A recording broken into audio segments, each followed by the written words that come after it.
So it just kind of dawned on me, I don't really have any video of this whole project here. Last year I had an 89 325i 2-door rear-wheel drive 5-speed that I paid $350 for, sold the plastic bumpers off of it, and basically broke even on a car. Then I proceeded to throw an eBay turbo kit on it and do a rally called the Polo Run with it, and I had a ton of fun. However, over this last summer, the brake hardline to the front brakes blew out on it. So I picked up this 325iX all-wheel drive that you guys have seen before, and I'm in the process of throwing all of the fantastic eBay turbo goodness onto it.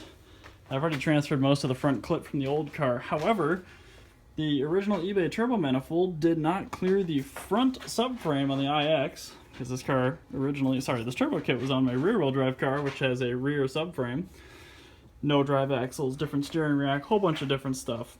So, went online, found a couple of builds that people had done. Apparently it's not very common to turbocharge these all-wheel drive ones. I'm not sure why. Anywho, I digress. The cxracing M20 manifold, the new style one, which is what this is, fits. Barely. I have a sandwich plate on the oil filter down in there, and I think it might actually be touching, but this car is all about function, not form, so I'm not really too worried about it. I'm just torquing down the manifold nuts and studs right now, but I figured I should at least show you guys what I'm up to with it. I ripped off the old factory wiring harness. I'm going to take out the original ECU, which is still kind of in the box. I was running the old turbo car in a microsquirt V3. This is a megasquirt without all of the... it can't really do sequential injection or coil on plug, but that's fine because I'm running a distributor and I'm running batch fire, so it doesn't really matter. I've got 42-pound Green Giant fuel injectors from a Volvo turbo. I'm running a, I think it's an eBay T04E Garrett clone turbo. It's a 4753. I didn't ever have the car dynoed in the rear-wheel drive form, but it felt like it was putting down low 200s horsepower and upper 200s foot-pounds of torque. Right now it's completely gutted and everything. I saved the throttle body and all the accessories. I had adapted a later throttle position sensor so megasquirt can read it. I'm going to bolt all that back on once I get all of the hard lines and all that done, and the plumbing for the intercooler. But yeah, this car, I think it's got 250,000 miles or something. The head's never been off of it. It still has the original hex-style head bolts, which are prone to basically snap the heads off, but these all actually still look okay. So, knock on wood there. We'll see if it'll do 700 miles of hooning. But yeah, I'll probably do a few more segments here and stitch them together before the night is over. This is one of the last 2 nights I have in this old shop, wood shop building I've been working at for 12 years. So trying to crank really fast on this and get it at least driving again. But I still have to do quite a bit. Got to get the oil feed line for the turbo. I've got to drill and tap the drain and the pan, hopefully without draining the oil. It's going to be interesting. I've got to put the fuel rail on it with the other stuff, the megasquirt harness, get it wired in, and then should turn over and fire right up. The old car always ran perfect, so again, I took it apart because a brake line ruptured, not because it wasn't reliable. So we will see, but hopefully if all goes well, I shouldn't say this because it's going to jinx it, but hopefully I'll be boosting before the night is over. Stay tuned.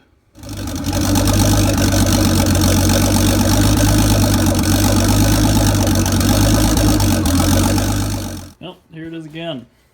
A day later. I'm overdue leaving this shop space, but they're just going to kind of have to deal with it. Turbo's in. Oil feed is plumbed. However, on the rear-wheel drive car, I took out the original sensor that shut off the idiot light in the cluster for oil pressure, and I ran the feed straight off of that, and now I'm running it off of the sandwich plate, which in theory should work just fine because it's post-filter oil flow. However, I did this briefly on the old car, and I really didn't have much for oil pressure there, so I'm going to start it up, wait for oil pressure, I'm going to correct the fitting, make sure I've got oil up to the turbo. I've got the dash 10 feed all plumbed in. Down there to the pan, I'll hop onto the car in a second to show you that. I did test fire yesterday, sorry. So I know it runs. I cranked it for about 25 seconds without the coil hooked up before I realized, oops, lots and lots of fuel pouring out of the turbo, no spark. So here we are underneath it. You can see the massive aluminum front subframe, which is weird. Thank you, IX. You can see my very, very sophisticated 3/8 NPT to dash 10 fitting. I just unibitted into the pan, and then my dash 10 drain. I spilled a little bit of oil. It's actually best to do this when you're doing it kind of the shady way like I am to do with oil in the pan, because as it pours out, it takes the shavings out with it, so you don't get them in the engine still. I got my megasquirt crank position sensor there, which is a factory sensor with some modification. Charge piping is all hooked up. I cut out the fender just a little bit to get that hooked up to the turbo. I could have done it without that if I clocked the housing, but last time I clocked the housing, I ran into some other issues, and actually ended up blowing up a turbo. So I opted to not do that on this car. Pardon the shaky video while I stand up. So at this point, I think I'm just going to plug her back in and fire it up again, then I'll check for oil. Alright, gonna fire her up. Make sure it's neutral. Yep.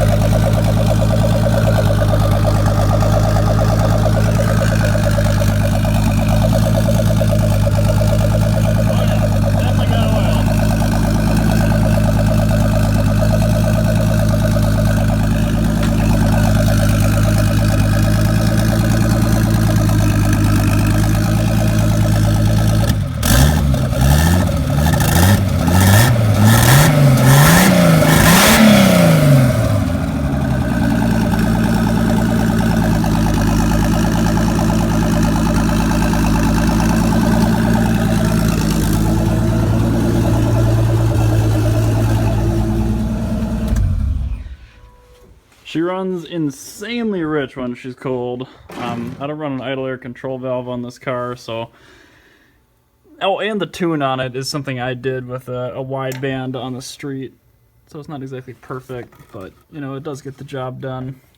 Still have to do some tightening down there. The oil feed line is almost touching a lot of stuff it shouldn't. And I still have to re-weld the, it's got an up pipe that goes through the hood, so I gotta weld that up since the cxracing manifold kind of shifts the whole pumpkin down. Sorry, not pumpkin.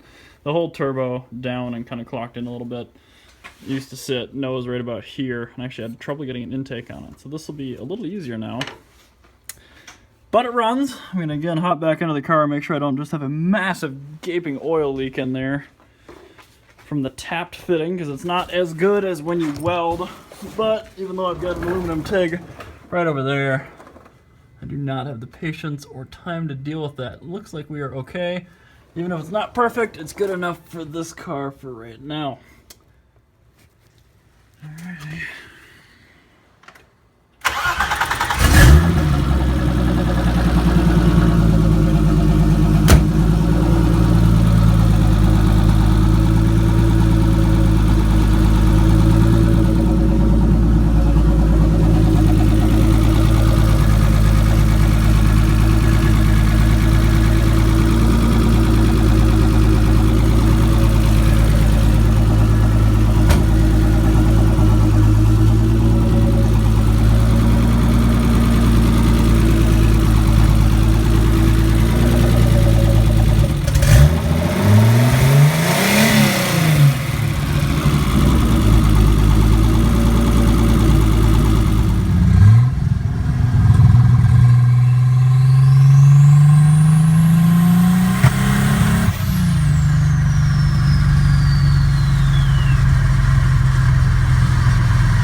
So I just parked it, and that's all coolant from the exhaust.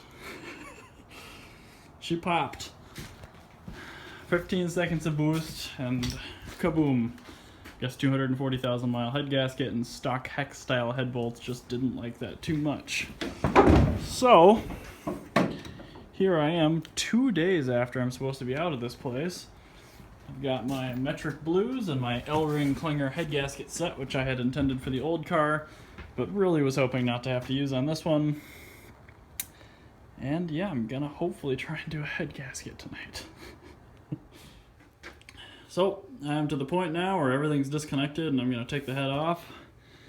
The oil that came out looked a bit like a milkshake, and coolant also looked pretty milkshakey, so I'm gonna probably have to try to get to the auto parts store here tonight yet, but I wanna get this thing off, and this car's gotta be out of here driving by 10:30, and it's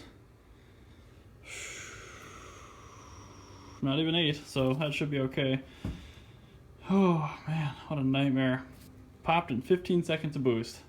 I don't have a boost gauge or a wideband in it yet. I was going on the old tune from the old car. Who knows if I messed with the wastegate a little bit or something, but I think it was running these old hex style head bolts, which are notorious for actually snapping the tips off of. They weren't on there with a whole lot of torque anymore, because the head gasket's been pretty flattened from being in here so long. But I'm leaving the turbo and turbo manifold on it, but I took everything else off.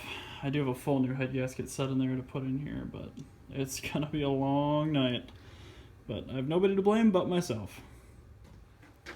So, I'm to the point now where everything's disconnected and I'm gonna take the head off. The oil that came out looked a bit like a milkshake, and coolant also looked pretty milkshakey, so I'm gonna probably have to try to get to the auto parts store here tonight yet, but I wanna get this thing off, and this car's gotta be out of here driving by 10:30, and it's not even 8, so that should be okay. Oh man, what a nightmare. Popped in 15 seconds of boost.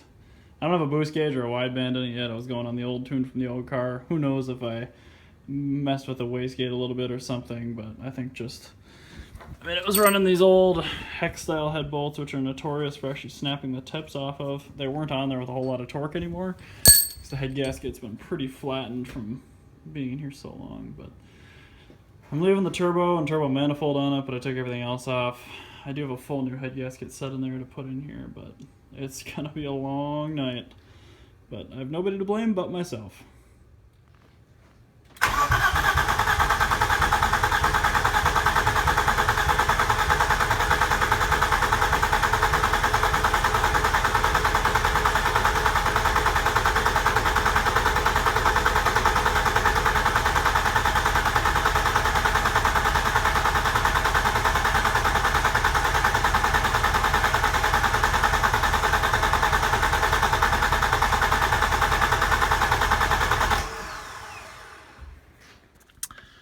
Well, head gaskets, new, lots and lots of gaskets, just put coolant in it. The oil still has some mixing in it, so I'm going to have to do that probably tomorrow, but it's not too bad.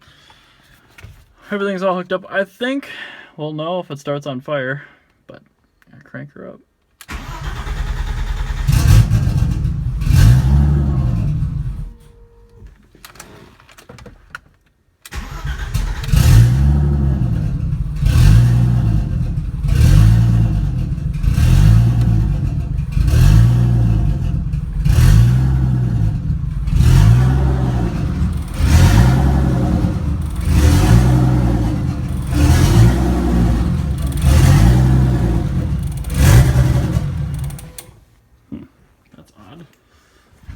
Usually doesn't idle like that, but it sounds a lot better than it did on no compression.